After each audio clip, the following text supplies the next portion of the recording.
Here. Colton. Here. Here. Lee. Here. Shoney. Here. Here. Would you all please rise and join with me in the Pledge of Allegiance?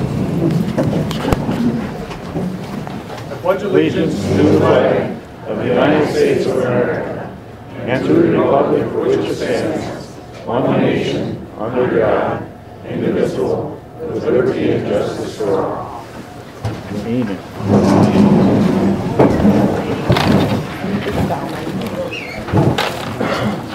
You broke it.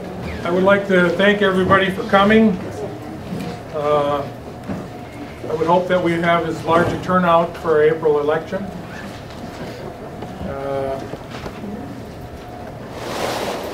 Before approving the agenda or making changes,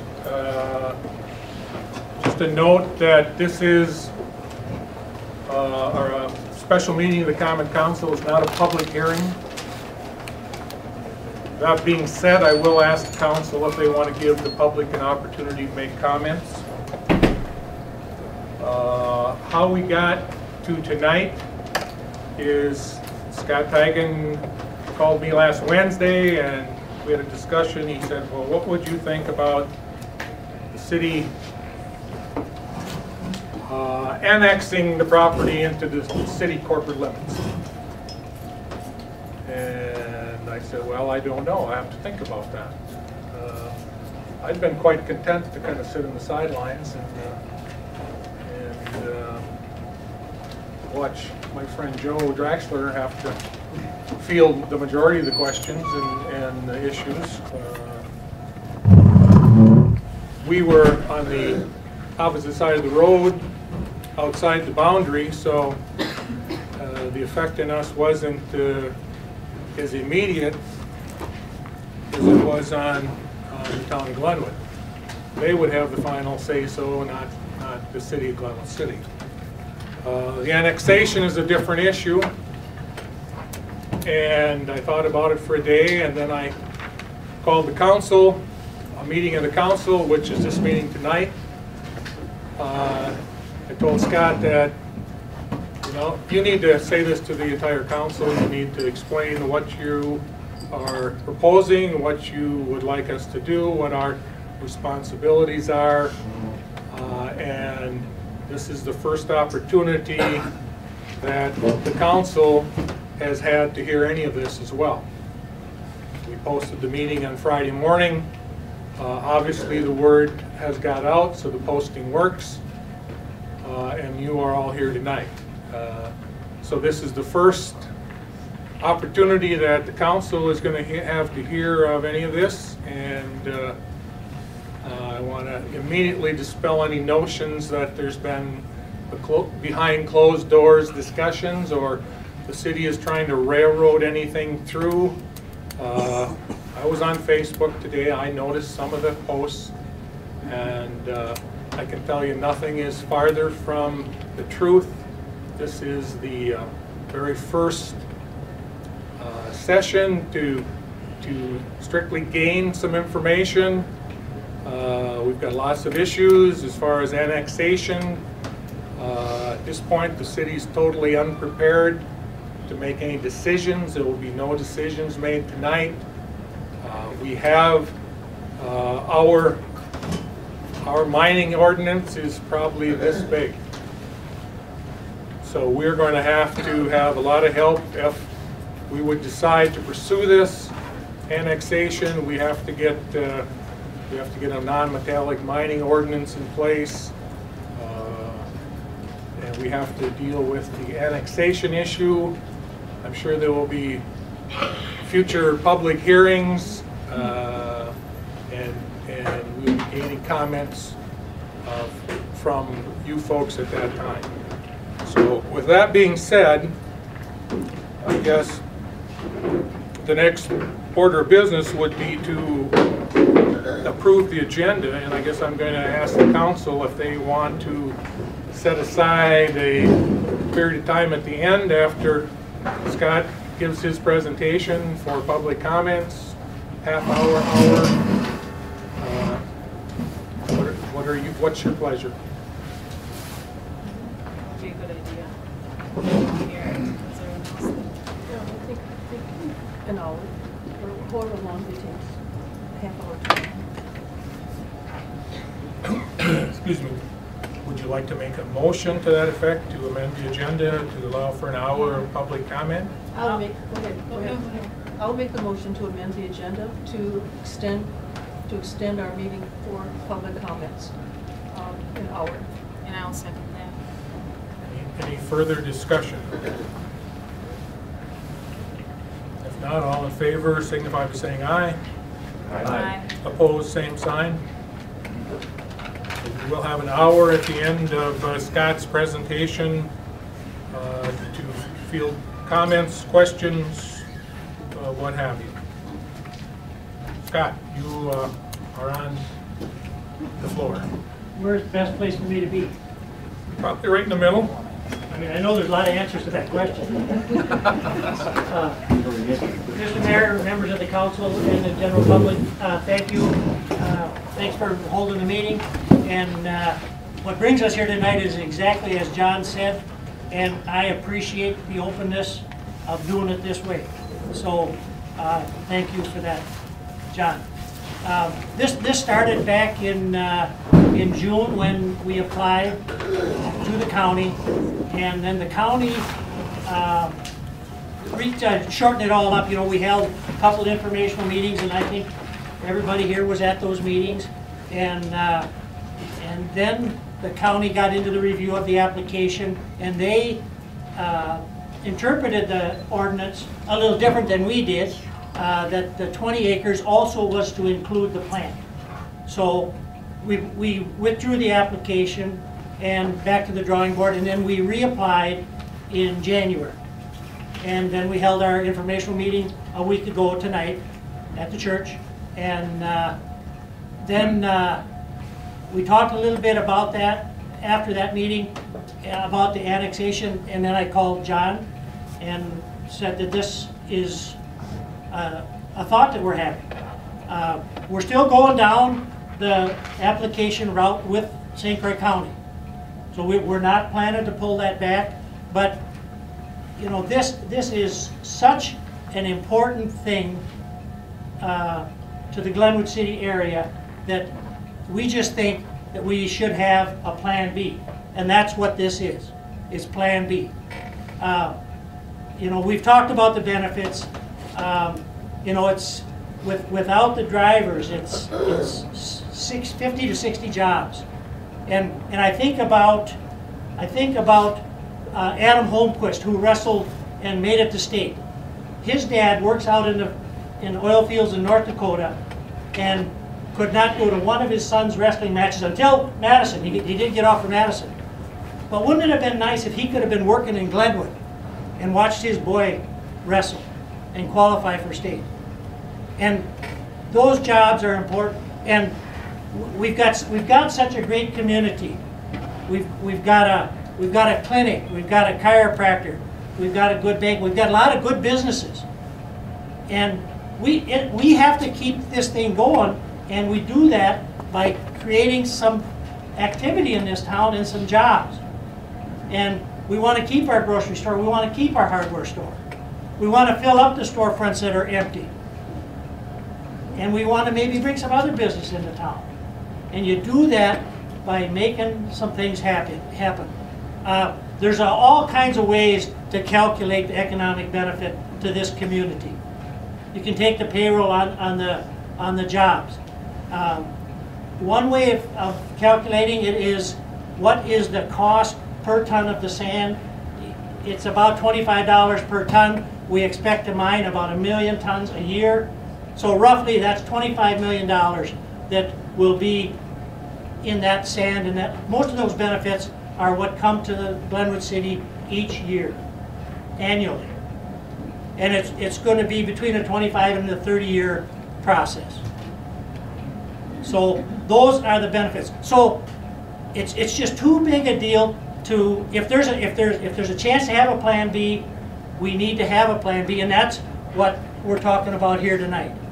Is we just think it's so important to the community that we shouldn't just let it slip away with only one way of going about getting it done. I have brought Anders Hellquist. He's with the law firm of Weld Riley in Eau Claire, and he knows way more about annexation. I asked him to come along in case there were questions about the annexation procedure. Anders can answer those. I mean, that's why he's here.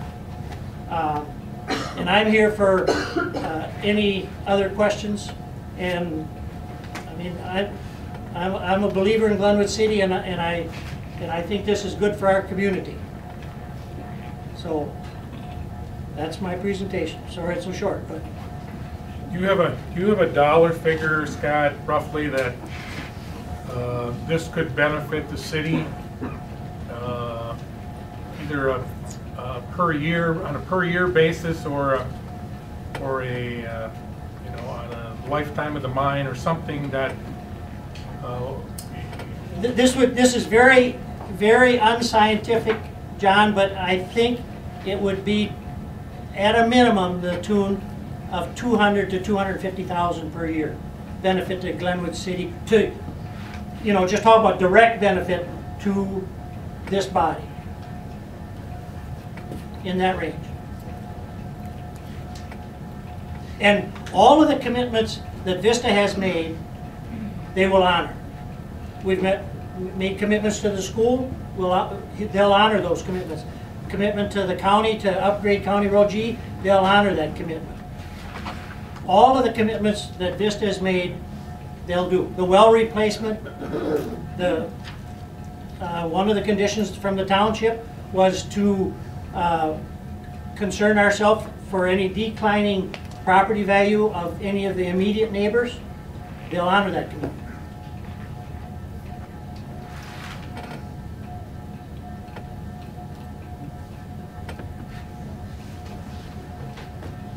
any questions from the council?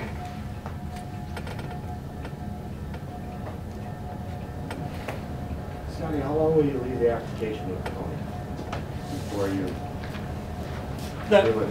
There's a meeting with staff scheduled for March 7th. So that's really the next thing. Their review of the application that I gave to John, which he said was about that thick, is that thick. They came back with, I think it was 4 pages of additional information that we're putting together for them now. And and it's primarily engineering related questions. That they're meeting with staff on March 7th to go over all that.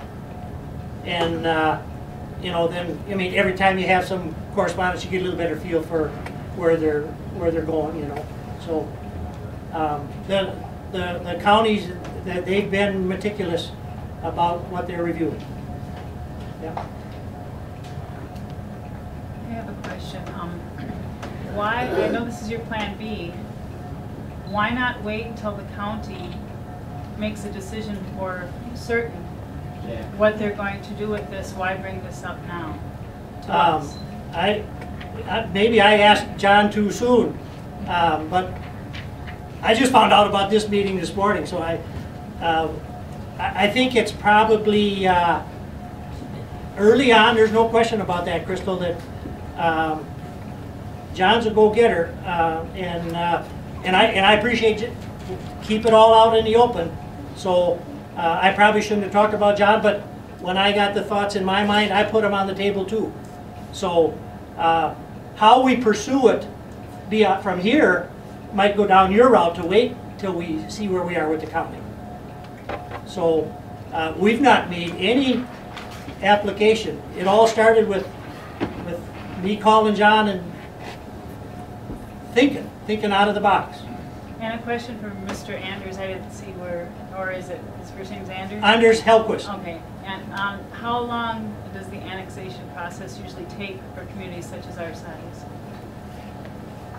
Well, it all depends on the type of annexation that's proposed, the process. There are several different forms of annexation, whether it's by referendum or whether it's through a petition by the landowners. It can vary. I mean, again, as the mayor said, nothing is happening tonight. No petition has occurred, and obviously the council hasn't considered anything in terms of it being city initiated. So it can last anywhere from 20 days up to many months, you know, if there's a referendum. It could be many months, up to 6 months or something, or not? I want to say at least 6 months would be a safe estimate. And then the other question I had for you is, a situation came up years ago, and I can't quite remember what the whole situation was, but it was something with annexing some property in the city. And the city at that time didn't have laws in place regarding whatever this situation was, and again, I can't remember exactly what it was. And it seemed like at that time, if the city didn't have laws in place, that the county was the default. Is that true or not? So if we were annexed in, we would still be under, unless we changed, you know, some of our laws, we'd still be under the county's overall supervision, wouldn't we? Right. Or not? And there are the other scenarios where, let's take the reclamation permit, for instance. Mm-hmm. If the city annexes Vista Sand in, Vista Sand still has to get a reclamation permit. Whether that's an ordinance that's drafted through the city, or whether that's still a county, an ordinance that the county administers. Vista Sand needs a reclamation permit, and that, you know, has various standards relating to groundwater and the like. So, depending on what action the city takes, the county still might have jurisdiction on reclamation matters. So it wouldn't have jurisdiction over the entire process, but certain aspects of it. Correct. And then you also have the jurisdiction that the DNR still has over the site. And moving the site into the city still means that Vista Sand needs an air quality permit. They still need a fugitive dust control plan. They still need a high cap well permit. Again, it's just one kind of small sliver, the special exception process, that gets taken out of the county's jurisdiction. And the special exception process would in detail what? Well, right now, that's part of the process that Vista Sand is going through, is getting a special exception permit and getting a reclamation permit. So going before the Board of Adjustment at the county level, then that's what's involved in the special exception process. What are the specific special exceptions? Well, non-metallic mining is one of the special exceptions in an agricultural district like Vista Sand is looking to mine in. Non-metallic mining in an ag district is an exception. Right, correct. Are there And- more? Are there several exceptions they're looking for, or just a few? Or just this one? That's the one, special non-metallic mining and processing, that's part, it's like a conditional use permit, they just call it a special exception in the county I code. understand that, but I was wondering what the county's questions were that came up, because I am, Okay. you know, kind of just seeing this for the first, I've been aware of this whole process, but didn't think the city would be getting involved. at this level. Sure. And, you know, as the city continues to consider this, we can get you copies of the application that Vista has currently submitted to the county, so you can review and get an idea of what Vista is proposing and what the county is looking at. And right now, some of those items are still getting worked out, just some additional details. I don't have the letter in front of me at the moment, but And a this lot might of it not is even- engineering. This might not even be an issue if the county were to accept the application. Is that correct? Correct. And probably goes without saying, but again, this is just kind of general advice coming from Vista. It's not counsel to the council. Right. We defer to your legal counsel on helping you analyze some of the more specific annexation issues that might arise. I understand that. Okay. Thank you. Yeah. Thank you. Thank you.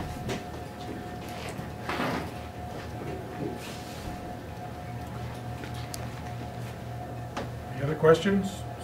Steve, Porky?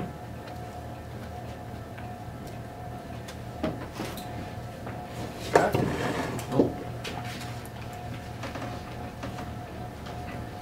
Yes, I would just like to comment that when Scott first approached me on Wednesday, I thought, well, I don't know.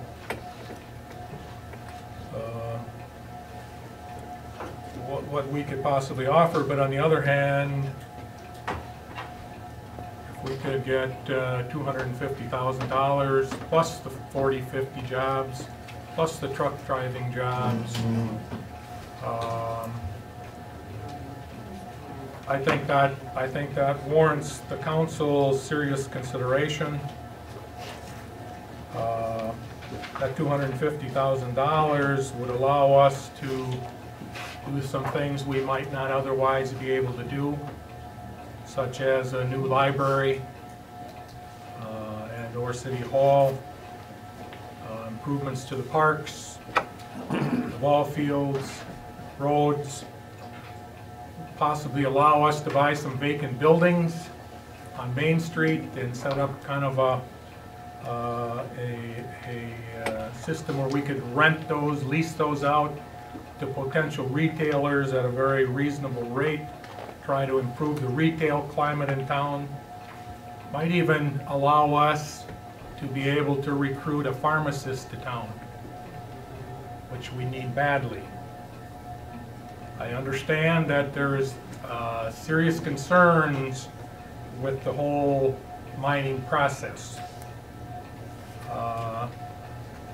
I guess I would hope that we can come to some reasonable scientific conclusions, ways to alleviate those concerns, rather than just paranoia that silica sand is bad, period. I'm not going to apologize for my support for this. I've been in support of these jobs since this project was first proposed. I am concerned about, as many of you are, the traffic, the health concerns. I have granddaughters going to this school. I live for those girls. That's my reason for sitting on this city council. I don't want anything to happen to them.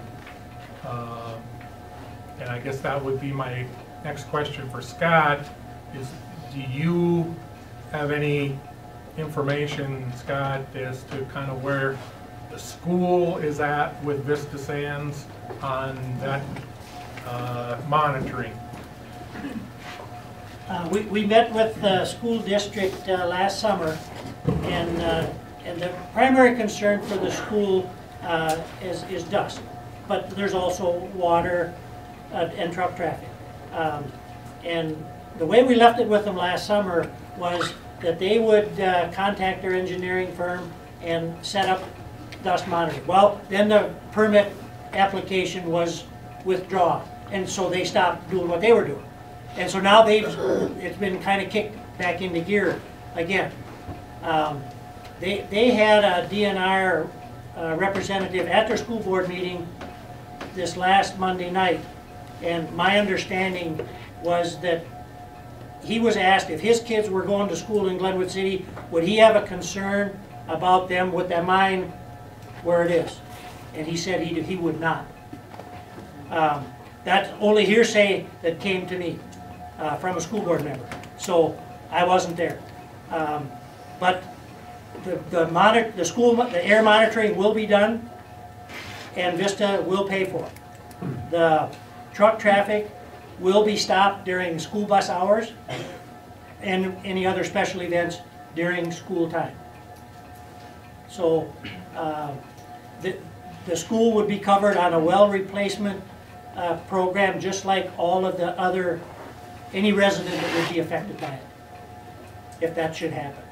So those are the concerns of the school that I remember right offhand here. John.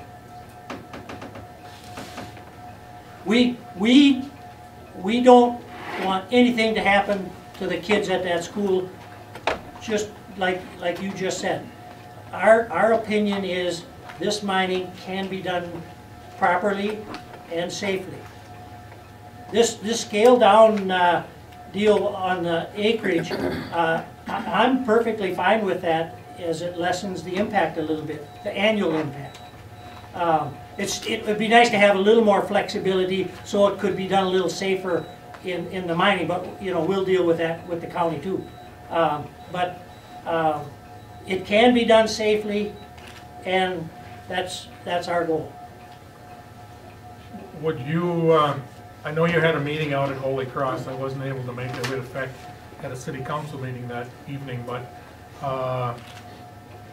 could you maybe explain to this group what your scaled down version or permit application request is? Well, the original application had the mine open, as the ordinance said, open to mining 20 acres.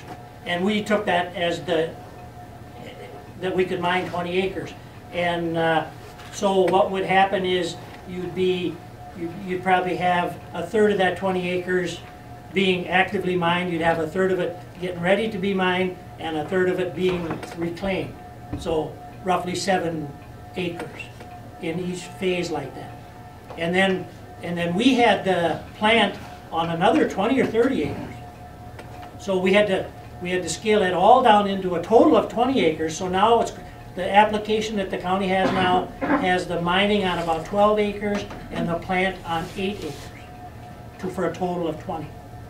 So the plant got really skinny down, and that's what's going to slow the production. And I mean, it doesn't seem like a lot, but it's bringing it down from 1.2 million to 1.3 million tons per year down to about a maximum of 1 million.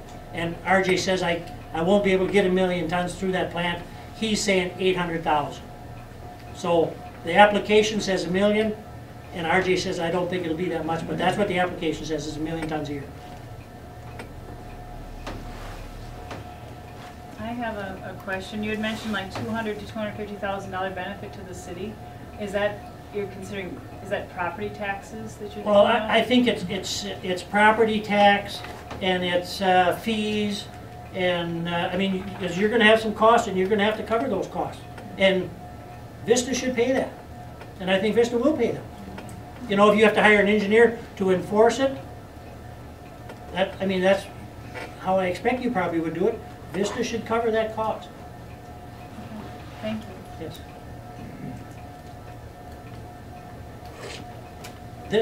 This done properly should be a win-win-win.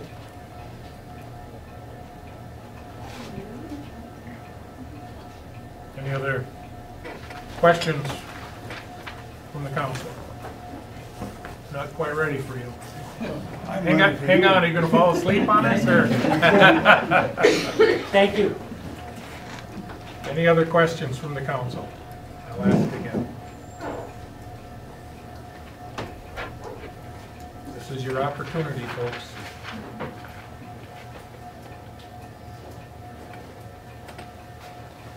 Then we'll open up for questions.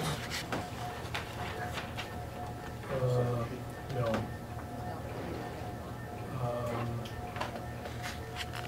Since you raised your hand first, we'll let you speak. Well, I couldn't wait. I'd like to mention the fact that I've been on the Economic Committee here in Glenwood City for the last 25 years. Over the period of time, Bill Rubin from Economic Development in St. Clair County and I have probably showed someplace in Glenwood City for economic development of some kind or another. Everyone says that we're too far off the freeway. We don't have anything going for us. This has been really disappointing for me because I've been on this kind of a drive for a long time. We can't let something like this slip away. Not just because there's some difficulties with some of the problems, but think about it. You know, if we had some industry come to town with too much smoke and everything else that goes on, there certainly would be some problems with that as well. I want to tell you about a company that called that wanted to come to Glenwood City. Can you imagine Glenwood City supporting 240 people to work for them? What would we do? But that wasn't the fact. They wanted to use our sewer. It was a laundry company that wanted to use our sewer. Well, you know we can't use our sewer for that kind of business. So that's just one of the downfalls that come around, and it was disappointing to talk to these people that come to town that wanted to come to Glenwood City or could come to Glenwood City that went someplace else because we couldn't support either the traffic or whatever else was going on. You know, we can't, right now, God, I think I'm about heading down the last road of my career, but we can't allow Glenwood City to slip away with something that can come to town and support some wages and some income to support the businesses in Glenwood City. And that's what I wanted to say. Thank you. Are you going by that list, or are you going by just plans? We have all the names on the list, so. If you want to raise a hand, Sally. I'm going to sit if that's okay, because I'm loud. People will hear me. I've got some questions about the economic impact, but also about the impact on the environment. And of course, we've talked about this for a long time, and we've seen a lot of reports and things like that. I do take some offense at being called paranoid because of the sand, because I think there are plenty of studies. I think there are a lot of communities. I think there are lots of scientific. There's lots of scientific data that does say that the sand is dangerous. So I'm not paranoid. I don't think anybody else is paranoid. I think there's a lot of science out there. Okay. On the other hand, I also hate to see this be strictly scientific, because we have people here that have said they either want this or they don't, and for very good reasons on both sides.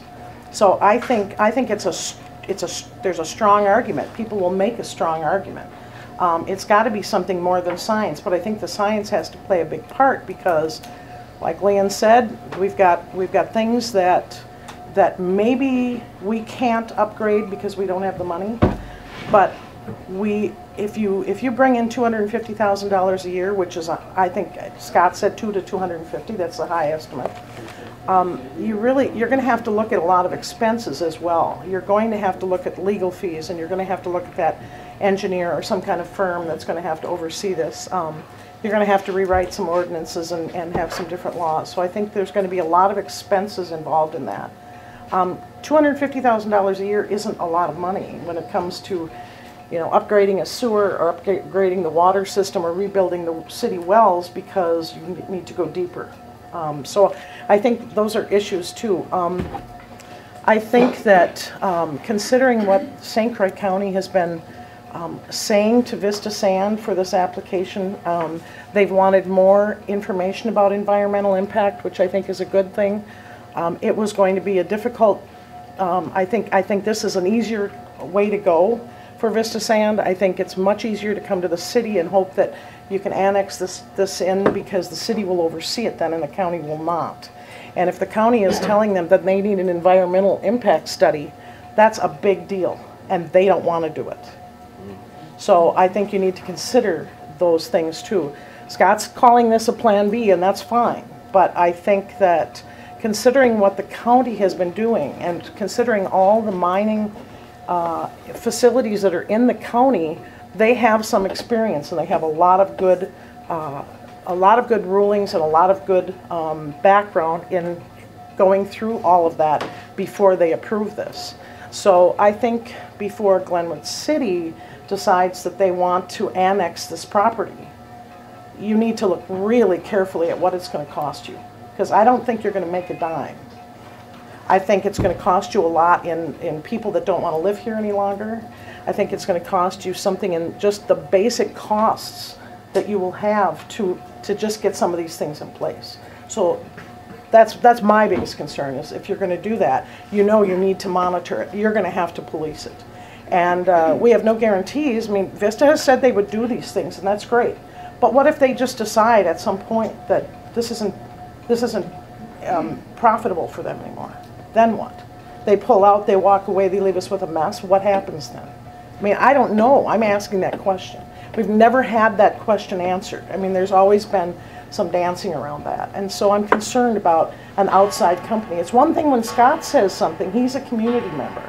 But it's another thing to have a company come in from Texas who has absolutely no interest in this area except for profit. So I think those considerations have to be taken in.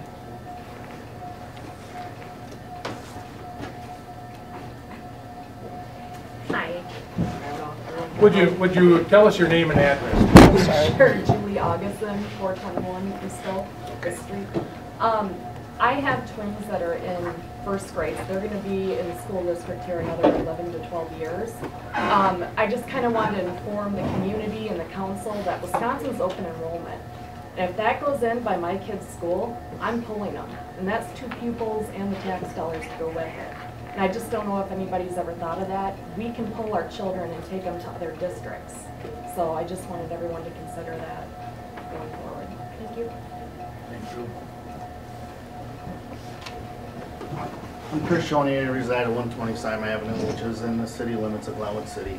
I guess I'm impressed with the showing here. When this basically happened on Wednesday, it gets posted on a Friday AM, and this many people show up. I guess it shows concern from both sides and the intensity of this nature of this project. In the future, I would like things to be posted in the paper so everybody can be known of this and gives people time to attend, because I think this is something that is addressing people regardless of religion, regardless of politics. It's something that's happening in the community that we all live in. My concerns about this is that as a resident of Glenwood, I actually came and addressed the council a couple different times about, I know we asked for a 90-day moratorium, what were we doing, how much education had we had, and as a council they felt that it was outside the city limits, that they really wanted to, I guess, abstain from it or not get overly involved. My opinion on that was, it's right on the edge of town, it's going to affect us one way or another. Good, bad, or indifferent, we're going to be affected. I'm surprised that, I guess I would really stress the level of concern that I have, that if the council or the city chooses to annex this property in, are they actually saying at this point that we're educated enough or we can deal with this? If the Board of Adjustments and the zoning department is struggling this much with it, I would really be hesitant to assume that us as a city can deal with the issues that are as complex as this mine proposes. Thank you.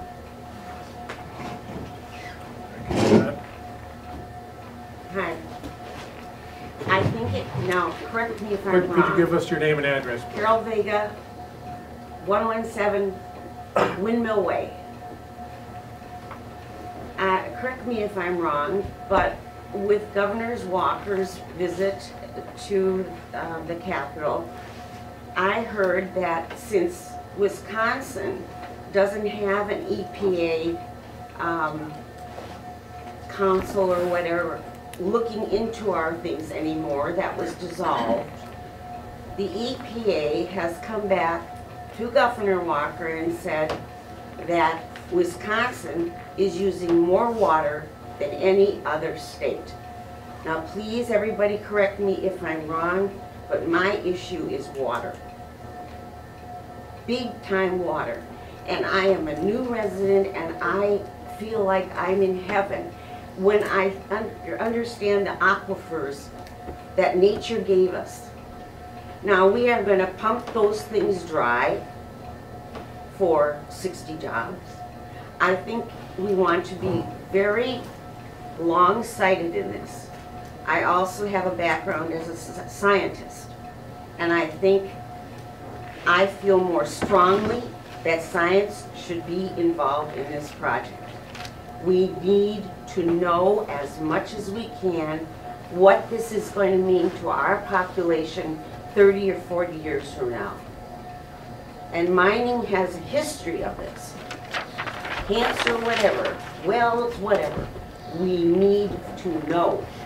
And if it costs, you know, then if Glenwood City has to do this. We're spending money on this big survey, or study, which I think really should be done, or use St. Croix.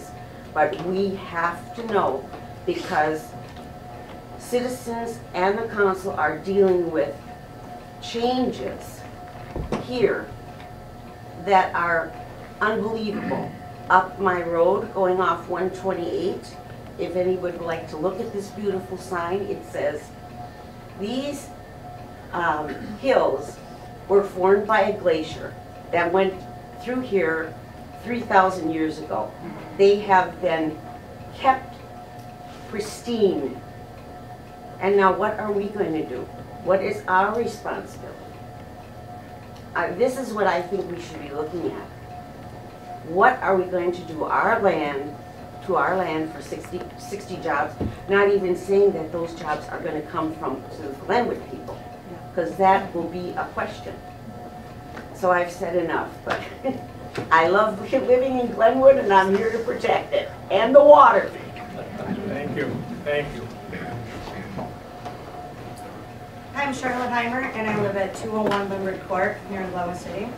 And I too am a great concern about the sand mine. First, I'd like to address a little bit of the urgency about creating jobs. I think Glenwood needs to do something to attract people to come here. I think we need to attract future business owners. I think we need to invest in our businesses on Main Street and make it affordable and make people want to come and live here. I am now working on the Chamber of Commerce, and we have lots of ideas. We have been in contact with a pharmacist. Talks are in the works with getting a pharmacist possibly in the new Glenhaven building. Okay? There's a lot of opportunity for new things to come in, but we need community involvement and we need people's ideas on how we can get more people here. I think if we have a frac mine that goes in, if we look at the controversy that's going on the East Coast, if we look in the southern states, if we look at the lawsuits that are going on in Minnesota, all over frac sand mining, obviously this is not a small matter that we should rush into anything. If Glenwood City is going to research and investigate, it is going to cost us money to gather that data. Why should we spend that kind of money when St. Croix County right now is already doing it for us? I mean, I understand that we're looking at this as a plan B, but it's a little premature.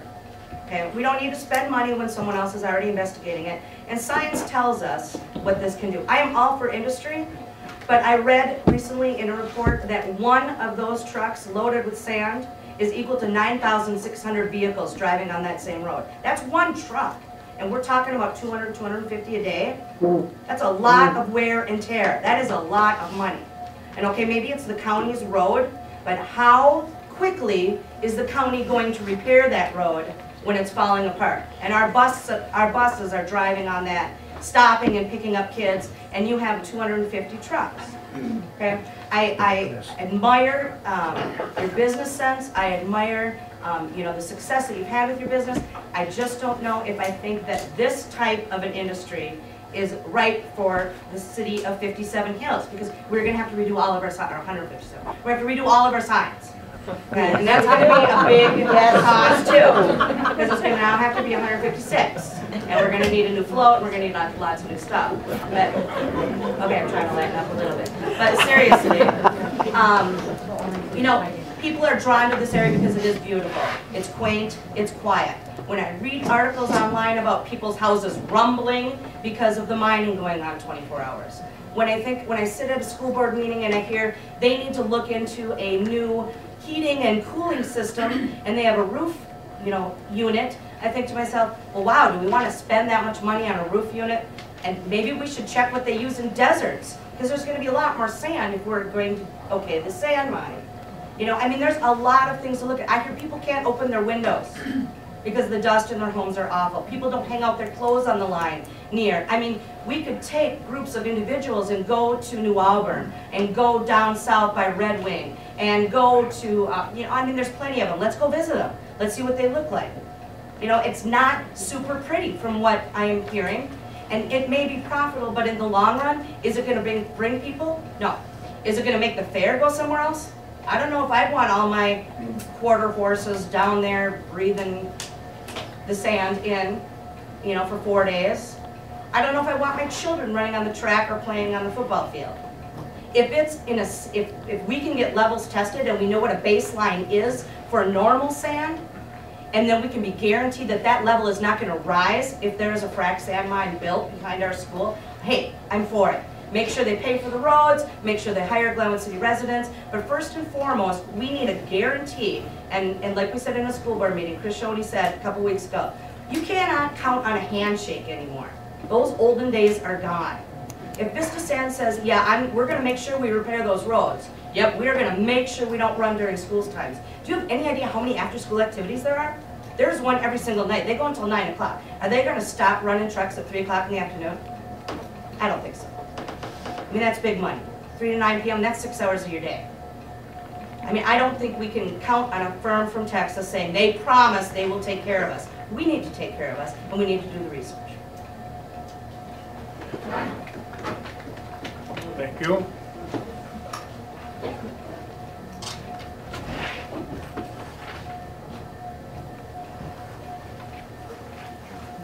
Joe. Joe Draxler, I'm the chairman for the town of Glenwood.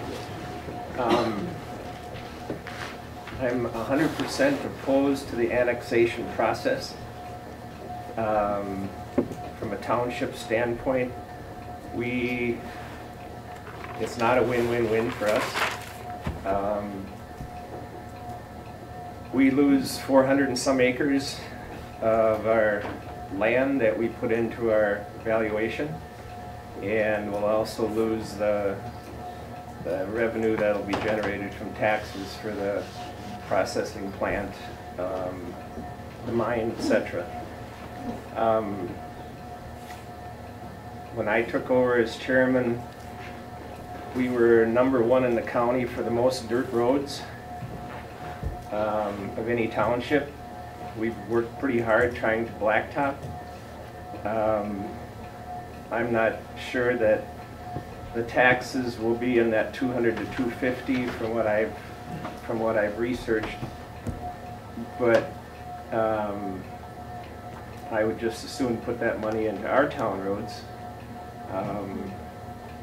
I've watched over the years as they took the land for the lagoon, they took the land for the school, they took the land across from the school. That was all in the town of Glenwood at one time. We have budgets like everybody else has budgets, just like the city council has budgets. And to take away 400 acres of land is going to be a major, major impact. Our expenses aren't going to go down. All it's going to do is raise taxes to the rest of the residents of the town of Glenwood. And on that basis, I don't like the annexation process. And now there's another formula. If a municipality reaches a certain number of people, the municipality can control any building permit that is done within 1 mile of the city limits. Glenwood's a long ways from that, but I've talked to people in other townships that are near municipalities like that, and they basically have very little control. If we were to take that here, where we surround Glenwood City, the majority, I shouldn't say the majority, a big portion of our township would be affected by that. I believe in local government. I don't believe that that's fruitful. I don't believe that that's a good example of local government when the municipality next to you can tell you what to do.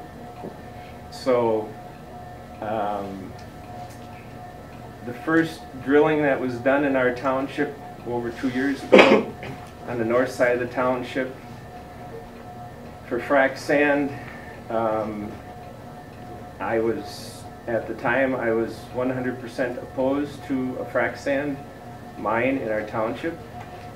So I went to work, and I have toured many mines, and contrary to The comments, I have not turned those expenses into the township. The township did not pay me for any of those trips or anything that I did. From the first borings that was done, I have convinced myself, I have 6 grandkids in Glenwood schools. If there was one iota that something was going to be harmful to one of those kids, I would be absolutely opposed. And I'm not opposed to the frac sand mine. I've educated myself and convinced myself and done a 180-degree turn. I think it's a very, very positive thing for our community. It's going to bring $25 million into the area. Not everybody agrees. They think it's going to go to Menominee or other communities. It's going to open some opportunities. It's going to open a lot of jobs. I've had a lot of people that have come to me and said, I need to have a local job. You need to help get this thing through. I think the frac sand project is an excellent, excellent opportunity for Glenwood City. The meeting last Monday, we had a geologist there. He talked about the flocculants. There's so much research. He was a professor from the University of Eau Claire. Again, I'm convinced that these are not going to be harmful to our water. He showed how much water is going to be used by Vista Sand versus Glenwood City or versus an irrigation pivot. I don't have that information, but again, it was very, very, very good information. There's a ton of very good information out there. St. Croix County is not easy. St. Croix County zoning is not easy. I've worked with zoning out of other counties, and they can be an absolute pain. And I have been at odds with St. Croix County zoning at many times. They're very careful to make sure that they dot every I and they cross every T, and they research it and they research it and they research it. And I'm glad our township is under St. Croix County zoning because I don't feel that we are capable or could even begin to be capable to research this permit to see if it was, if everything was done correctly. So I'm a very big advocate of this project. I am totally opposed to the annexation process. The town of Glen, if that happens, it's going to be a very big blow to the town of Glenwood.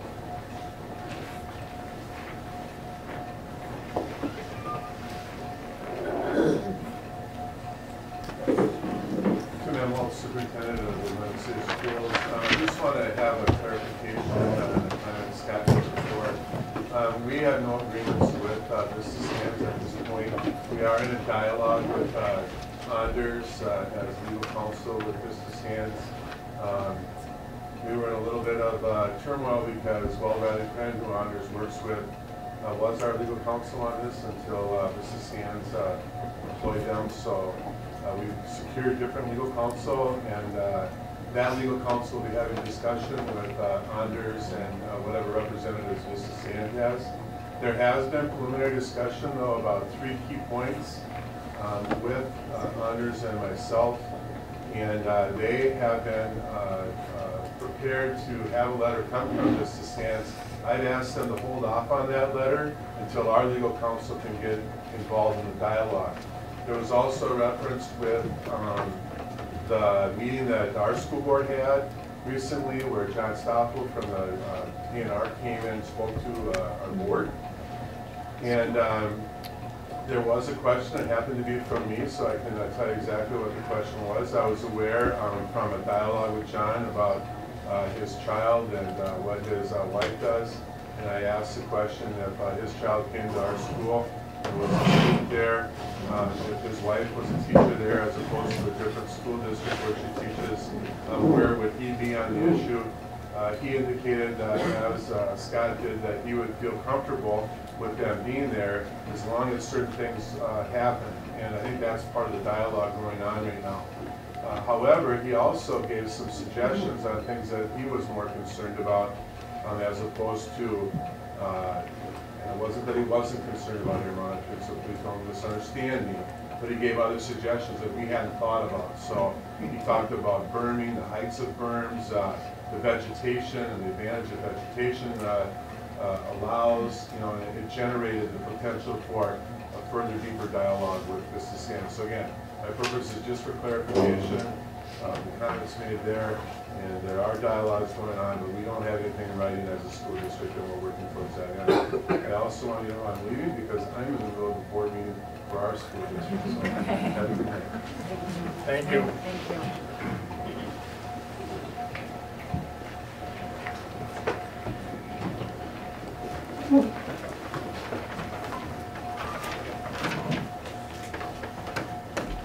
Anyone else? My name is Barry Peterson. I live on 3028 130th Avenue.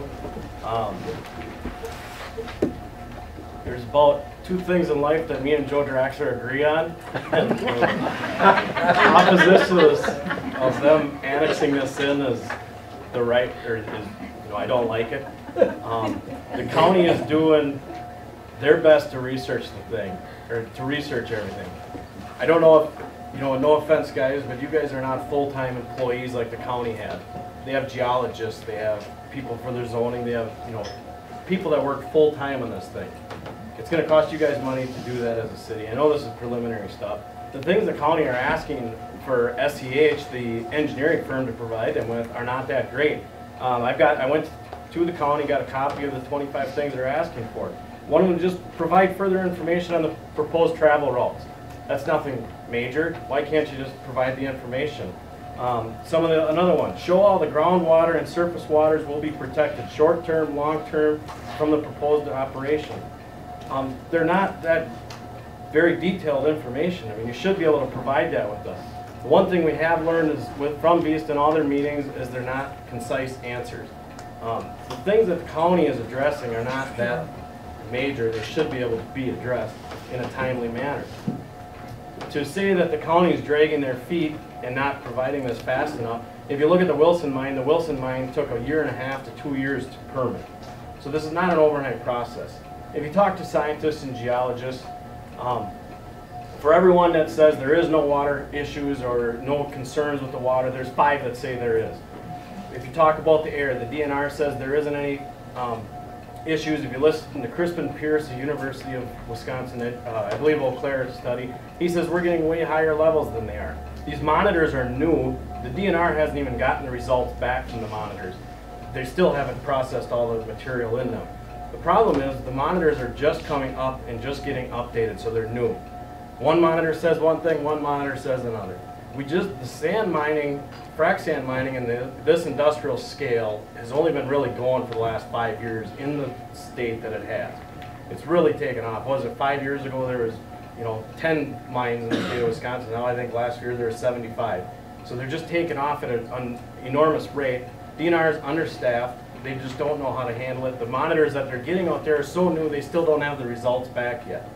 So what the county is really taking their time to address all these issues so that they can make an educated decision and stick up and watch out for all of us. I do agree that the one thing we do have is that the one bonus that we will get is we'll have a little bit of tax increase in our property tax for the town of Glenwood. If we lose that, then we have nothing. No offense to the people of Glenwood City, but the people in the town of Glenwood are the ones the trucks are going to be going by. The Brian Brights of the world that live right next door, he's going to have to put up with the noise. The Jeski's going to have to put up with the noise. Mabel Hoffman's not going to be able to get out of her driveway. This is the town of Glenwood problem, and are they going to? And if that's the case, and the taxes are going to go down for the city of Glenwood City, why can't you annex my property in? I border the city, so then I want to be annexed in to get the tax benefits. The Leonards, they should be annexed in. You know, you have to remember, you're gonna open yourselves to a whole, another can of worms that we should be able to annex into. If you look at the economic impact reports that are out there, yes, they show a small positive impact, but they're not true sources. None of their sources are stated in their impact reports. They don't tell where the sources are coming from. That's something that's very important, because I can write an economic impact report, but if I don't have any data to back it up, there's nothing there solid.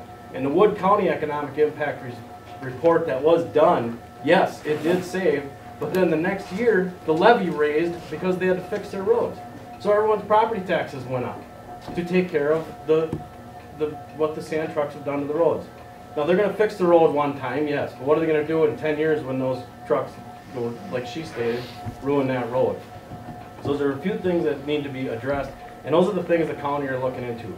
The school, they even said at that last informational meeting, they're gonna monitor the air for 6 months. That's what they're agreeing to. They've already asked the DNR for an exemption from air pollution or air monitoring.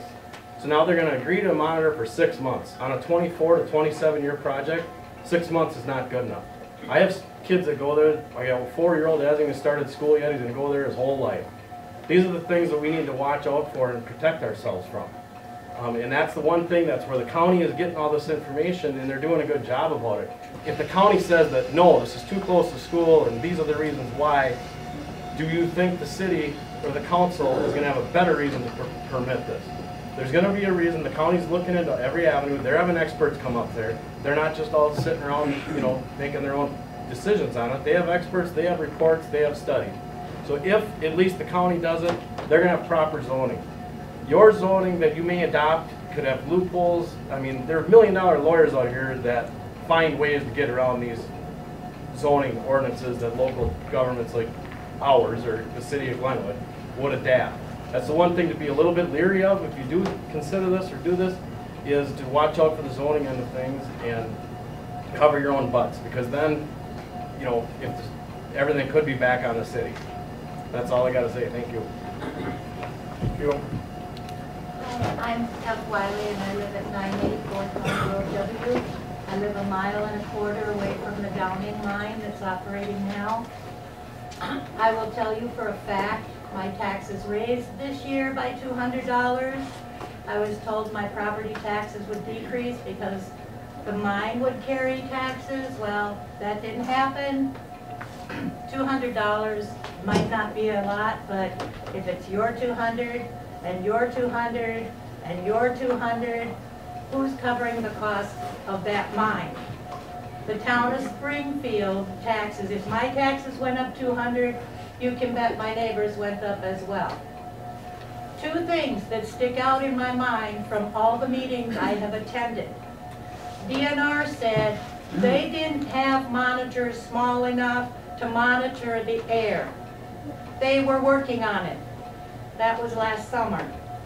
Public Health said, we don't know, we're depending on DNR. Neither of them have the staff because of all the federal cuts. Now, I ask you people in power, who is looking out for Glenwood City?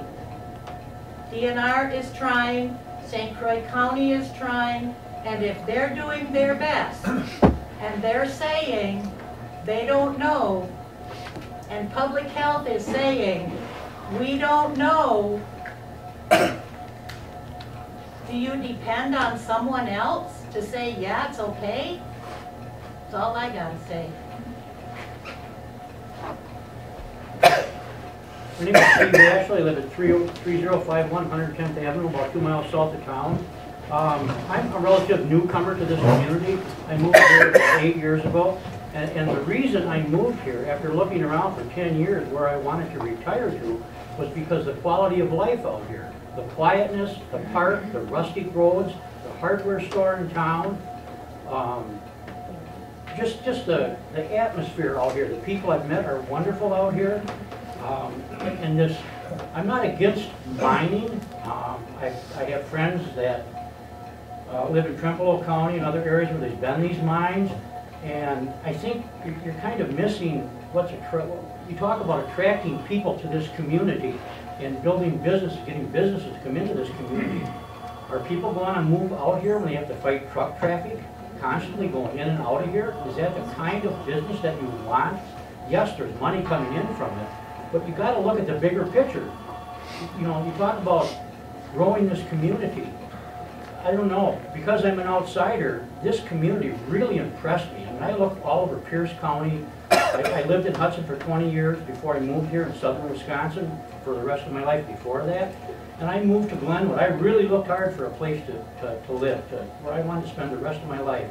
And it was Glenwood City. It has those things that are very rare anymore in this day and age. And one thing it didn't have was the heavy industry, which this is going to bring in. You know, you talk about your schools and your communities. We all want better things for our children. Do you really want to send your kids to school all their lives to be a truck driver? And it's no offense to those that drive trucks. I'm a blue-collar worker. I'm a printer. I have no problem with truck drivers. But do you really want to raise your kids? We all want our kids to better themselves. They're not going to stay in this community for a truck driving job or a mining job. You want this community to grow. Capitalize on what you have. This is very unique what you have in this community right now. I have friends that come and visit and are just amazed at this area out here. You can't sacrifice that. You cannot sacrifice that for a few dollars now. You talk about building the businesses. Find the businesses. If there's that much concern that you want to push this thing through, rechannel some of that concern into finding the kinds of businesses you want to come in here and work at getting those in here. The gentleman said he spent 25 years trying to find those businesses. It's worth the effort, because once this goes in and disrupts the community, you will never ever get that back. I would not move out here if that frac sand mine is here. I'm not against the mining, it's all the other stuff, the trucks in there, the disruption in life. I live a half a mile off of 128. I hear the truck traffic. It's not unbearable. It will become unbearable. I look at my neighbors, Mr. and Mrs. Ryan, who are in their 80s, who have trouble getting in and out of their driveway now at the top of that hill. They're never going to be able to leave their house again. I mean, it's ridiculous, the traffic that that's going to bring. Those roads are going to need constant repair. 70,000 pounds per truck, however many trucks per hour those roads are going to need annual or biannual repair. They will not last. It's real obvious that kind of weight on it. The park that you have here south of town attracts people. I work in Minnesota. I commute to the city. This is a long ways, but there are people like me that want to move to these kinds of communities. I have a business I'm trying to grow. I would love to have a place downtown where I could, at some day, expand that business. Do I want to, though? I mean, with this kind of, this is actually going to drive people away, I think. You're going to look at people coming into the area, aren't going to want to come into the area, first of all. With that kind of industry, the kids aren't going to want to stay. The kids are going to, well, I don't want to be work at a sand mine. Times have changed for the heavy industry. Yeah, it's quick money.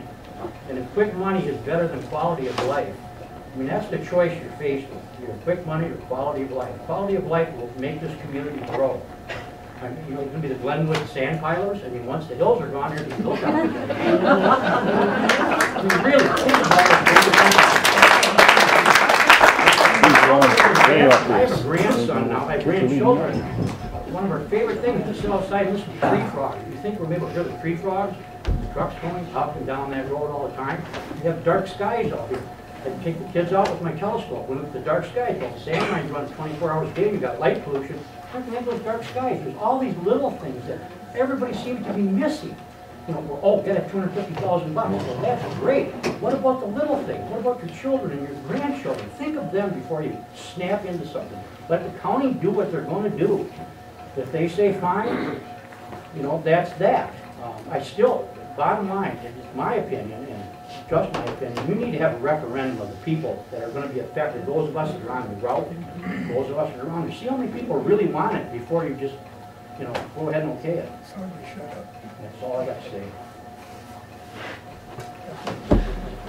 My name's Carlton DeWitt. I think I've lived in this town longer than anybody in this room. I've got to look around and make sure. Oh, excuse me. What I want to say is, over the years, I was down at Boyceville. They were going to build an ethanol plant down. First, they were going to build a chicken factory down there. I traveled to southern Minnesota to look at a chicken factory. That didn't materialize. They were gonna build an ethanol plant, which they did. I came to a meeting, I don't know how many meetings I went to about over the ethanol plant. People are concerned about truck traffic and about water. The ethanol plant's been running for what, 5 years, 6, 7 years? Now, if anybody's upset about it, I get a letter to the editor, and I have never heard a complaint about the ethanol plant, nor the truck traffic there. Now, kids are, I appreciate your comment, but kids are leaving this town because there are no jobs now. Yeah, Yeah, exactly. you don't have a job. When I was growing up, this town had a lot of jobs. Had a couple creameries, had a lumberyard, had a couple car dealerships, had a couple implement dealerships. Those jobs are all gone. You know what's happened? We don't have any volunteers to man the fire department or the ambulance service. You need the fire department out there in the middle of the afternoon. You'd be lucky if we're going to muster 4 or 5 guys come out and help you out. When I first got on the fire department 50 years ago, everybody on the fire department lived and worked in this community. Today, 2 or 3 people, I can say that. So we have a problem. We need jobs here. Now, the sand mine might not be the answer, but we need jobs here. You're right, that makes Yeah. sense. And Charlotte, I just have to have one comment about your 57 Hills. 57 Hills. 57. That slogan came by 2 business people trying to come up with a slogan. One of them was stocking Heinz 57 variety steak sauce on the shelf. So that's for 57 people. Yeah, I know, I think we talked about that at a rustic party. Thank you. We're still gonna have to change the sign. Yes, I'm Mabel Hoffman, and my husband and I live on G, so we're devastated. We're devastated because we will have 300 trucks besides our other traffic. They talk about the ethanol plant. Well, the grain goes there, and we get a lot of those trucks by our place. Today there was a couple. I mean, some days there's none. Evenings there's none. The ethanol plant doesn't truck their ethanol on the roads. They have a train there. So that's a different story. But I wanted to say something about the economic impact. If you were to the meeting a week ago at Holy Cross, I brought this up. All these wonderful jobs and all this money, where do people in Glenwood City spend their money? I mean, Bill and I can't buy everything we need in Glenwood, and I know that, what's his name there, the editor, Thank you. thinks that and this will go back to what we had 40, 50 years ago. Well, those days are gone by. And what's your name? Steve Ashley. He had a wonderful speech, which is exactly what I would like to tell everybody. This is a wonderful community. We've lived 25 years down there in the valley, and it is wonderful. In the evenings, we can sit out on our patio and enjoy the quietness. Yes. and everything there is wonderful. But I would like to say something about the money that's supposed to magically flow into this community, all these jobs. These people aren't going to live in Glenwood City. A lot of them. They're going to live in the outlying areas. And how many of you people actually go to Ormson's every week and buy all of your groceries? You know, the money that people spend that they have in this community, they don't buy everything in Glenwood City. That money is not going to stay here. It's going to go to Menominee, like I mentioned, to the theater, the fast food places, the car dealers, clothing stores, which we don't have, and we will never have because no car dealership is ever going to come to Glenwood City. That's the days gone by.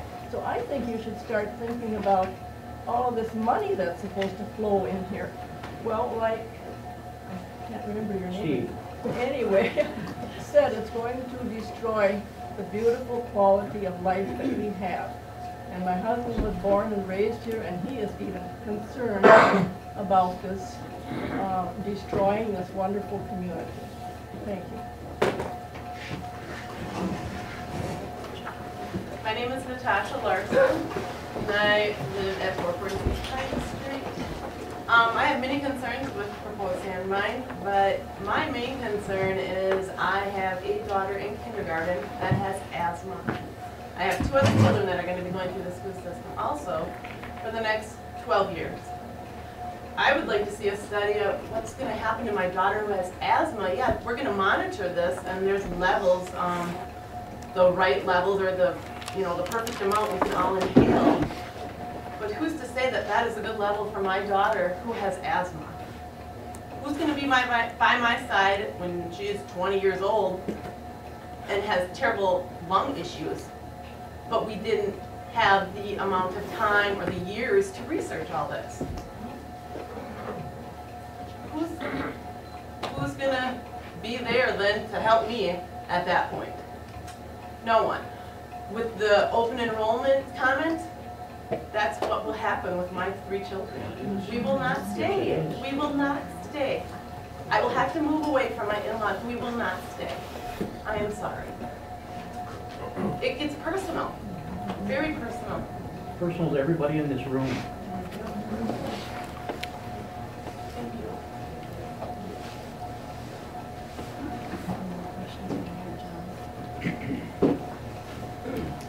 Mary Alice. Hi, I'm Mary Alice Calhoun. I live at 433 East Oak Street. And I had a discussion with my best friend, Nikki Tracy, who couldn't appear tonight. And we decided that if the mine ends up going in, no matter who approves it, we're going to move. And I don't even have any children, but my 2 dogs that you've all seen me walking twice a day no matter what, I don't even want to put them in this kind of danger. Dogs. I can't even believe you guys are considering your children, putting them in this danger. It's like, why even consider it? It just doesn't even make any sense to me. The particles are too small to be monitored, and it's outrageous. They're like tiny little pieces of glass.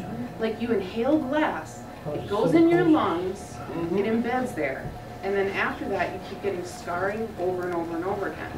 And John, you mentioned how like maybe the revenue could help us like buy these abandoned buildings in town, like say the old school maybe that you might have had in mind. Well, what about all the asbestos in there? Like asbestos mining has been going on for a really long time, and now I can't even watch TV without a mesothelioma commercial. They've done the research. That mining's been around for long enough. This hasn't. We have no idea. Nobody can touch that school because the amount of money that it would take to make it safe and take the asbestos out is more than the property's even worth. So we'll just bring in another problem. We've got asbestos that's right across the street from where I live, a property that's no good because people didn't plan. Are we going to dump the whole town so it's no good because people don't plan? That would be really, really sad. I moved here for the same reasons that, you know, Steve did. It's wonderful to go, you know, up in the woods with my dog and my dogs and walk every single day, and I'm not going to do it anymore. I put tons of time and effort into the property, and I'm not even going to leave my dirt. I'm going to take my dirt with. I don't want it. It's sacred to me. I do not want it being, you know, poisoned. And I feel like that's what this is. I just feel like we'll all get poisoned, and then it's really, really stupid. I think that we should go over to, you know, the frac mine in Menominee and ask them, you know, how many people of you live in the area? Ask the employees. You know, how many people locally actually got jobs there and kept those jobs? We need to find out, you know. I really, really doubt that there's very many people over there that live locally. So, I don't know, I'm offended because I'm kind of a naturalist hippie, and I just think that it's horrible to poison everything. And that I will leave, and I think that that's the thing. You guys people, oh, you know, jobs will come in. Well, people will leave, and I'm one of them, and I'm giving you an example. Because I think everybody should leave. And then this will just be an industrial city, and if, you know, that's the kind of decisions you guys need to think about in the future. Can I piggyback off of Mary Alice, please? Real quick. Just was wondering, like, they suggested that land property values might go down, but Mr. Sam would compensate or something for the property value. So I'm just wondering what the property value will be when there are 30 or 50 more houses on the market in Glenwood City. It's not going to do much for anybody's property. Steve. Steve Lipke, I live at 816 First Street. The job situation. Hey guys, wake up. Not everybody is going to live in Glenwood City. Go to Woodville when McMillan's lets out, and you don't dare cross Main Street because you're probably going to get run over by somebody leaving town. That's the way it is. Not everybody lives in the town that they work at. I live in Glenwood, and I drive truck, by the way. And, Good for you. So next time you buy something frozen, it maybe came from me. But anyway, I drive to Hammond to go to work. So not everybody lives in Glenwood City or lives in the town that they work in. And I don't know, this dust thing, I don't be honest with you, I don't get it. I think you can drive down a gravel road in the middle of July on a hot day and follow a pickup and inhale more bad dust in your lungs than you will 500 years of sand mining. That's just my opinion. But you go down to Menominee, there's a mine across from on the west side or east side of town there on 29 across from the county shop. And if you don't look, you don't even know the thing is there. And there's trucks going in and out of there. They're talking now about conveying some of that sand over to the glass plant.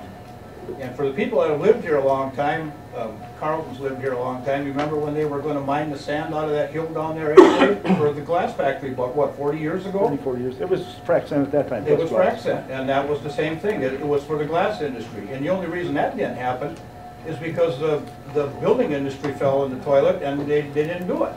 And they were going to rail it out of there because the railroad came into town at that time, and they were going to go across the street or across that town road at that time and haul it out of there on rail cars. And I don't know if you remember this, but they were how they were going to get it out of there is they were going to use high pressure water, and it was going to run into a pond. They were going to scoop it out, and you know, back 40 years ago there probably wasn't even any regulations governing that whole thing. I don't know what. That was Sheely out of St. Paul. Yeah, that was Sheely. Yeah. And Sheely's still in business, but I don't know. It just the job. I'll admit, if the sand mine comes to town, I was a heavy equipment operator for years, I'm going to apply. And so then there will be somebody that lives in Glenwood that has a job there. So, but contracts with like John yeah. Ross one. My name is Ruth Hurdle, and I live at 601 Maple Street, which puts me within a mile of the bomb place, the impact area. Anyway, I moved here. I lived a long time, about 5-6 years, before I decided to come here. I could have left Boyceville, Connersville is where I grew up, but I came to Glenwood because of the hills and the beauty and the town. I like the town, and anyway, I before I lived here, I lived in the cities, and I did workers' comp claims for about 30 years.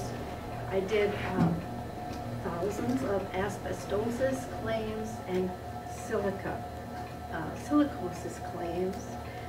Most of those from Neenah Foundry and such areas where they used small particles of silica sand.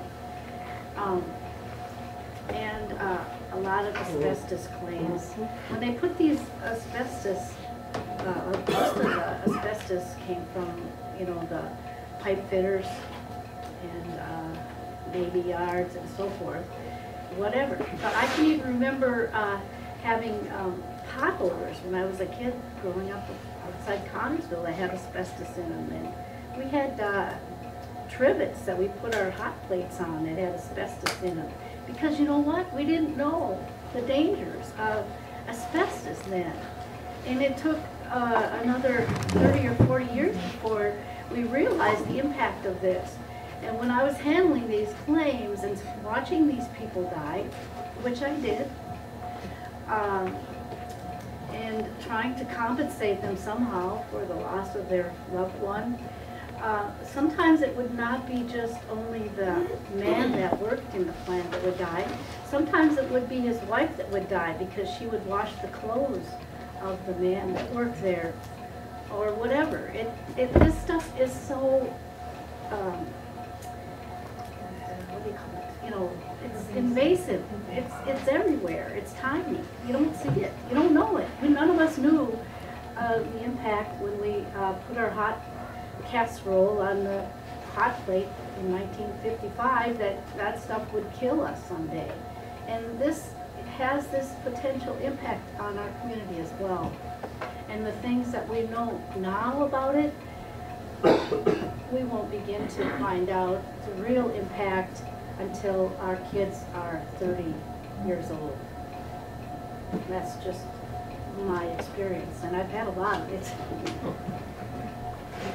Thank you. Our hour is up. I think we're gonna adjourn the meeting. Again, the purpose of tonight's meeting was basically for the city council to hear Scott's presentation regarding the annexation. Appreciate all of you coming, giving us your comments. I appreciate the council being willing to allow an hour for public comments. And I guess just to Chris's point, you're absolutely right. We've got a long ways to go. We're nowhere near being able to address the concerns and the situation. If we are to go this route, we've got to get a lot of help, because we're nowhere close yet to saying we on top of this like the county is. We're nowhere close. I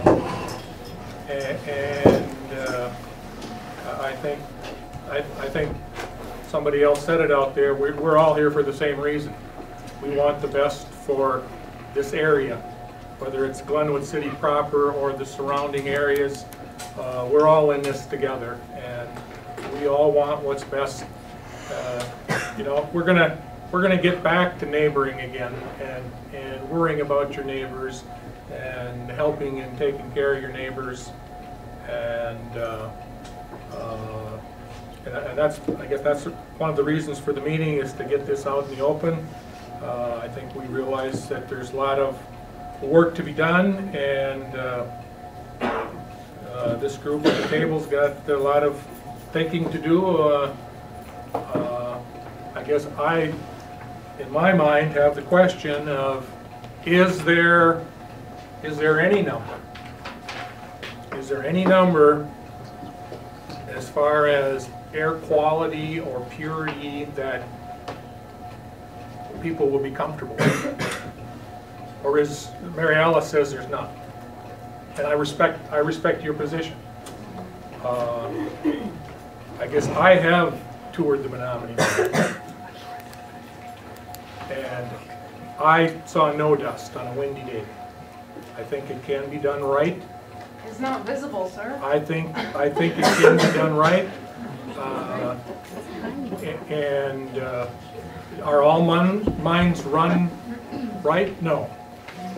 I'm sure they're not. But I think it can be done right, and I think this body has to at least take that into consideration. Is there a way that everybody can be happy and satisfied and make this work? And I think that's where we're at. I would entertain a motion to adjourn. Motion by Dave. All in favor, signify by saying aye. Opposed, same sign.